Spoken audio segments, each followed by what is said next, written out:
अध्यक्ष महोदय, राष्ट्रपति महोदय के अभिभाषण पर जो धन्यवाद का प्रस्ताव इस सदन के सामने अभी पेश किया गया है, मैं उसका समर्थन करने के लिए खड़ा हुआ हूं।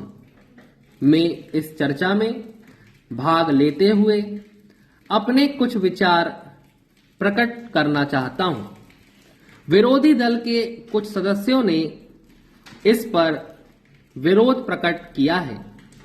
यह सही है कि देश की आज की स्थिति को देखते हुए उन्होंने विरोध प्रकट किया है।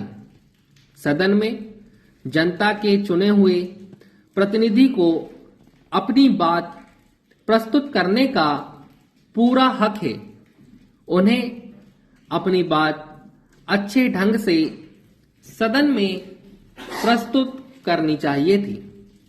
आज हमारे देश में 3 बड़ी समस्याएं हैं। एक तो सबसे बड़ा सवाल हमारे सामने खाने की वस्तुओं का है। तीसरा, पंचवर्षीय योजना के अंत में हमने कल्पना की थी कि हम अपने सारे साधनों को जुटाकर अपने लक्ष्य के अनुसार खाद्यान्न उत्पन्न करेंगे। हमारा इस प्रकार का दृष्टिकोण है, और जब मैं इस दृष्टिकोण और खाद्य सामग्री की बात करता हूं तो मैं इस बात को भूल जाता हूं कि जहां तक हमारे भौतिक साधनों का संबंध है, उन्हें हम जुटा सकते हैं, योजना बना सकते हैं। लेकिन यदि कभी प्रकृति हमसे नाराज हो जाए तो उस समय हमारी सारी योजनाओं पर संकट आना स्वाभाविक है। हम चाहते थे कि बाहर से अनाज न मंगाएं। बाहर से अनाज मंगवाने से हमारे आत्मसम्मान को बड़ी ठेस पहुंचती है, और यह आत्मसम्मान किसी राष्ट्र के जीवन में सबसे अधिक महत्वपूर्ण स्थान रखता है। आज की स्थिति में ऐसी कोई बात नहीं है जो हम जनता से छिपाना चाहते हैं या सदन में छिपाना चाहते हैं। हमने अपने सारे उत्पादन और गल्ले के समस्त भंडार को स्पष्ट बताया है। हमने चेतावनी दी है कि हमारे पास अनाज नहीं है।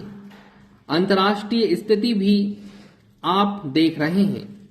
सबसे पहला कदम जीवन का आता है, और उसके लिए जहां से भी अनाज प्राप्त हुआ हमने लिया। इस समय भी हम वार्ता करके आप सबका सहयोग लेना चाहते हैं। हम स्वावलंबी होना चाहते हैं, उत्पादन बढ़ाना चाहते हैं। लेकिन जब प्रकृति की नाराजगी का हम पर असर पड़ता है, तब हमारी चिंता बढ़ जाती है।